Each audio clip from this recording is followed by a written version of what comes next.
Hey guys, welcome back to the channel. This is Cade. Today we have a brand new episode of the Creatives in Depth podcast. And for today, I am joined by a brand new guest, and that guest is Van Wile. Van, thank you so much for being here, man. Yeah, happy to do it. Yeah, good to have you here. So, starting this off, my first question is for you as a young filmmaker, do you maybe remember the moment that really sparked your love for movies in general? Absolutely, I do. I can't remember exactly what year. It might have been 2013 or 14. And my dad showed me Casablanca.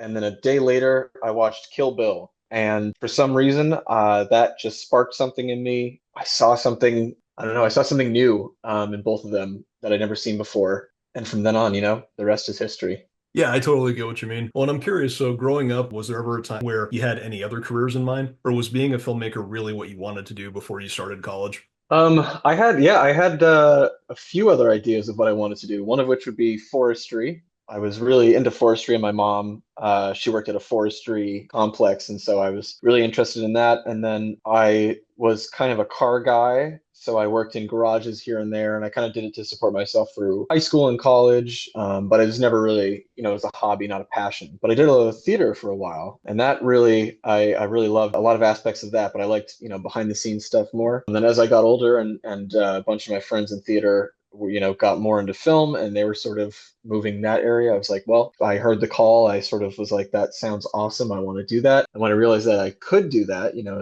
as a major and then as a career beyond that, I was sold. And from there on out, that's sort of what I could only imagine myself doing. Yeah, I totally get what you mean. And I'm curious, just based on your experience, what would you say motivates you most as a filmmaker and also as a storyteller? Oh boy. Let's see. Definitely provoking laughter is one of the things that I always find, you know, that drives me, that motivates me the most. Making people laugh is a special skill that I don't know, that I was always just been fascinated with, always enjoyed doing. And I don't know if that motivates me the most, but it's certainly one of the biggest aspects and one of the biggest motivations. And just, continuing the tradition of storytelling that, goes so far through our history beyond film. And I think one of the most interesting ways of doing it is with film. I had a great professor who had a great interest in archaeology, and she definitely saw film as an archaeological endeavor of sorts. Yeah, for sure. And I'm curious, when it comes to being someone who is creative, when it comes to the process of filmmaking, is there maybe one area of film production that you feel the most creative in? If so, what is it?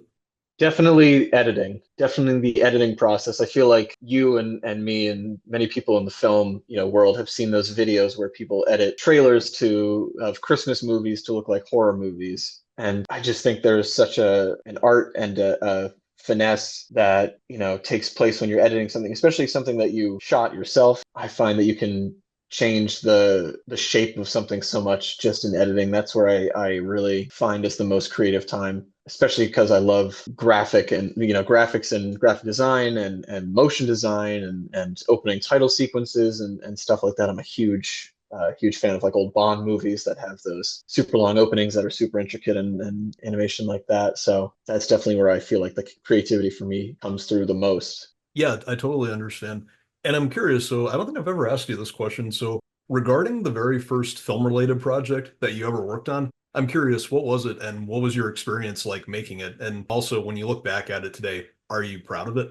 My first, I guess, film project, I had a class in high school with Miss Butler, and she was the coolest teacher ever. And I remember we had a prompt that was make a short, less than 10-minute film that incorporates music, sound, and color, I think is what it was, or something like that. Yeah, and I remember shooting it with my friends late April, I think, and we had to wait for like we were filming outdoors, which I am now tempted to never do again because it's always weather dependent in New England, which is always difficult. But I remember we waited for like the perfect day outdoors. We went out, we were filming. I was filming all on my phone, you know, all handheld. Would not recommend doing it that for your, for professional stuff. But also now it's become so good. Anyway, I remember filming on my phone. I remember editing it on like an iMac at my friend's house, and it was just like run and gun. We were just go, go, go. We wanted to get everything done super quickly and just shoot as much as possible and worry about it later. And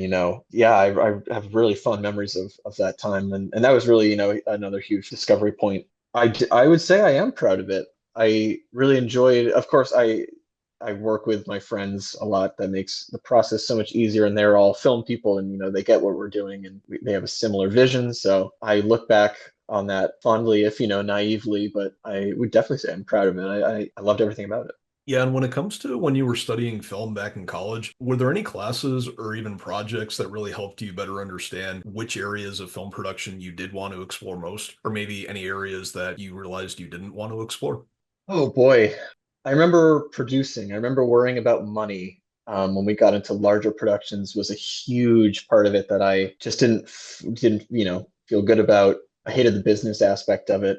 I remember having to fundraise projects and just not liking not liking the process of it. So if I could do away with that, obviously that'd be the dream, is to make as much money as you want doing exactly what you want. That's never the reality of it. So I remember that area of film, specifically the business of film, not really taking a shine to. And then definitely acting in films. I was asked by several people to do that in film school, and I never liked that. Even though I kept getting asked, I never really wanted to do it or liked doing it. But yeah, you got to do what you got to do. Yeah, and so when you look back, what are some of your fondest memories from studying film in college? And this can relate to any projects that you worked on, or maybe any professors or students that you got to work with. Sure. Oh man, I have so many fond memories of working with people and getting older and seeing people less and less as you age and you move away and all that kind of stuff. One of the fondest memories I have is seeing the same faces, every week at a regular time, socializing in that kind of space, especially in a creative space. Really just like the day in, day out routine of it, I miss. And seeing all those people that I grew so fond of regularly was more than I could ever ask for. But specifically, I remember in a few different classes, I was never let's say a strong collaborator. I love helping out and doing that kind of stuff, but I'm a total control freak, as I know a lot of people may say about themselves. I definitely am. But I ended up being proudest and having the strongest memories of films that I made with other people. Ones that come to mind are our 16, you and I made films in 16 millimeter. And I remember, shooting that. Like the memory of that is so strong because of the collaboration in it. I made a film about a smoking fish in collaborative production right before COVID-19, of course, because we were in school when that happened. So I remember that being like the last, big production that I did before everything shut down and, yada, yada, yada. But yeah, those are really the ones that I remember. And of course, all the professors that I worked with, I absolutely adored. They were all excellent. Shout out to Teresa Podlesny, who was let's see, she taught hyperlink film and she taught all kinds of different classes. I took film theory with her, and she ended up helping me write my final project for film studies. And she was just an inspiration and such a joy to talk with. Really, really went out of her way to interact with students and engage. And of course, Ted White, my production teacher. How could I have done it without Ted? He's everything. He's a king. And of course, Taylor Dunn, who I still am in touch with today. She is so inspirational and such a kind, gentle, nurturing person, and they were all wonderful. Yeah, absolutely. And just regarding film production, in my opinion, one of the best and most rewarding aspects of that is definitely the collaborative process, just being to work with so many other creative people. And, despite what you said earlier about, kind of being a control freak, has that ever been one of your favorite aspects when it comes to the film production side? And also, is there maybe anyone who you've collaborated with most frequently? Absolutely. Like I said, some of my fondest memories and some of my strongest memories that I have are the collaborations that I've had with people, especially during Capstone, during 16 millimeter, like I said. And I think I would say it's never one of my favorite aspects, but it genuinely is. And it's so important. And obviously, you can barely make a film on your own. It takes people, it takes a whole group of dedicated people willing to help you. And of course, all of those people I couldn't do any of what I like to do without. Most frequent collaborators, I had a friend from who I met in high school, who was a theater kid. I had three friends, one of which moved to New York, but the other two stuck around in the area. and they were both frequent collaborators, and they were younger than me, so they were like, they would suggest what, something, let's do whatever, let's do this, let's do that, and I would say absolutely, let's do it. I'm all in. Connor and Liev are just, I've known them for so long and they're so great and they're so entertaining. Anthony, one of my closest friends, is basically the person that got me into film. He inspires deep love and passion of films, ranging from everything, from classic cinema to the worst possible movies that you could ever watch. We share a love of bad, good movies. Yeah, those are my most frequent collaborators, really. Yeah, and looking back on everything that you've been through just as a filmmaker, what would you say have been some of the biggest struggles that you've really had to overcome to get to where you are today? Oh, biggest struggles are definitely creative block, especially after being in school and being in an environment that nurtures creativity and free thinking. It is very difficult to keep that idea going in the real world and working in film production, all that kind of stuff. And it can get kind of tiresome. It can get grating and be very daunting. So I definitely have struggled with creative block, especially, not necessarily being surrounded by people who are talking about film, watching film all the time. Being surrounded by it is such a huge part of constantly sort of thinking and working through it and absorbing and reacting. So I think that's been the biggest struggle, really, especially now. When I was younger, of course, and in school, it was a lot easier just to be thinking about film and say, oh, hey, I want to make a film. Have access to our wonderful facility there, all the editing, all that kind of stuff. So really just sticking with it, keeping with it, and being creative as much as possible, because if you're creative just when just when it strikes you, then your method of creation just sort of it evaporates. Yeah, and I'm curious for you as both a creative and as a storyteller, does creativity ever help you when you're in a bad place? Specifically, has there ever been one particular time in your life where creativity really helped you? Sure. I think creativity can help everyone. It definitely, yeah, I think if you're ever in a bad place, that's one of the only things you can do is sort of lift yourself out of that.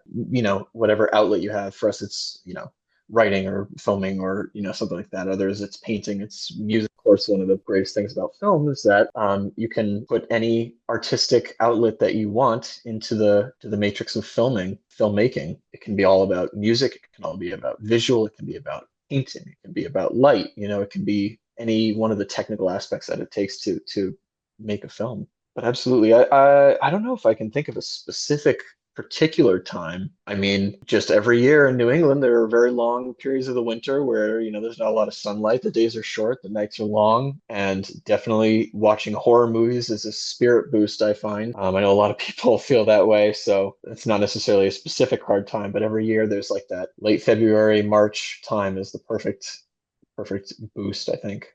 Yeah, and also looking back on everything that you have been involved with as a young filmmaker, what are some of the projects that you're most proud of? And also, is there maybe one project or other projects that you're not fond of when you look back at it, or anything that you maybe regret doing or not doing as a filmmaker? I absolutely don't regret anything that I've done as a filmmaker. I mean, it's all just a learning experience, it's a growing experience, and it's a collaborative experience. And I think regretting any of them, I don't know. I feel like that's that's anathema to the filmmaking ideal. Definitely, if there's one that I'm most proud of, it has to be the capstone film that I made. It's we knew about this project. You're going to have to make a project for your final, basically, to be, to make it through to the end of college. You need to produce a final product. And I spent years thinking about, oh, what am I going to do? I had no idea. I was like, oh, I could do this, I could do that. I wrote something in like late sophomore, junior year, something like that.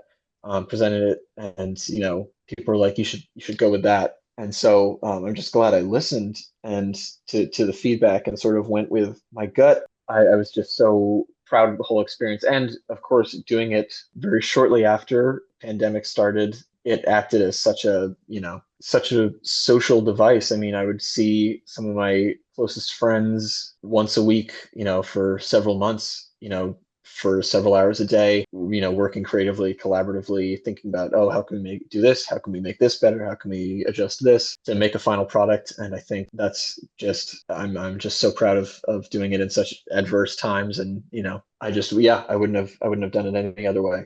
Yeah, and I've seen your capstone project, and I gotta tell you, you and the team really knocked it out of the park on that one. So, credit to you guys.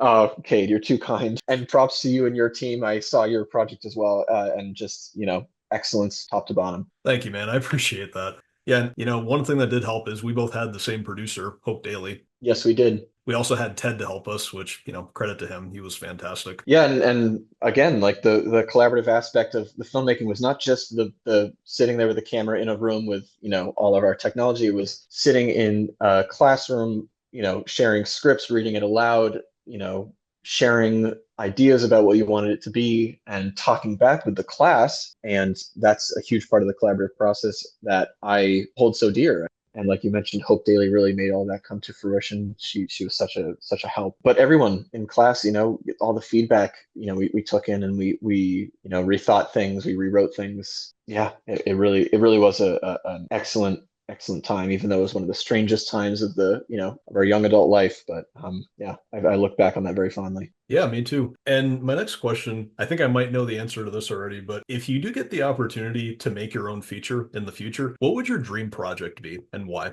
Oh, remake the Fast and the Furious for sure. That's the ultimate goal of anyone, isn't it? No, gosh, I don't know. I get the opportunity to make my own feature film. There's so many ideas out there that I'm tantalized by. What my dream project be? I've always loved the story of The Secret Life of Walter Mitty.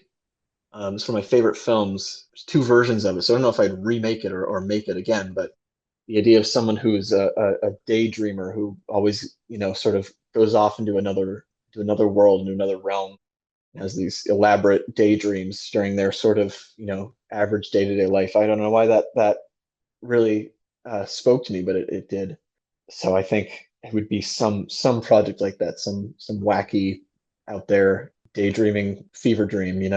Yeah, I get what you mean. I could definitely see you making something like that. I could also honestly see you making a Western. I've always wanted to see you make one of those at some point in the future. Oh my gosh, yeah, I would love to make a Western. That would be just the coolest. I mean, come on. How can you not how could you not want to? Yeah. Oh, that man, that would be something else. Well, to close this off with my last two questions, first thing I wanted to ask is, so looking back on everything that you have been through as a filmmaker, would you say that being a filmmaker is not just what you want to do with your life, but do you think it is also what you are meant to do with your life?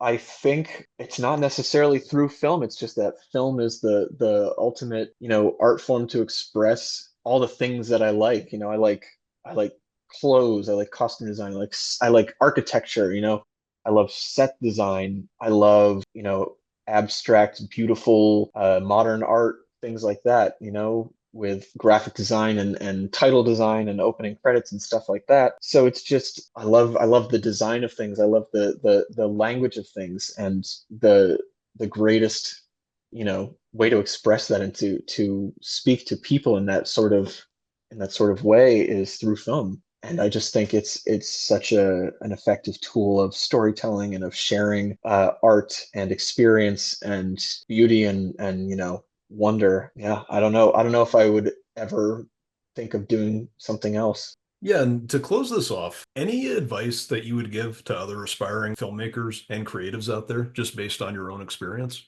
Yes, create as much as you can, as often as you can, and don't close yourself off to experience or to objection or anything you see as different or other. Be as open as possible. Don't be judgmental, be curious. That's what it's all about. The next greatest film hasn't even been made yet. So, yeah, just create. Yeah. All right, guys, I think that that's the end of this interview. Thank you so much for listening. Van, thank you so much for being here. Oh, thank you so much for having me, Cade. Yeah, good to talk to you again. All right, guys, thanks again for listening. Don't forget to like and subscribe, and we will see you later.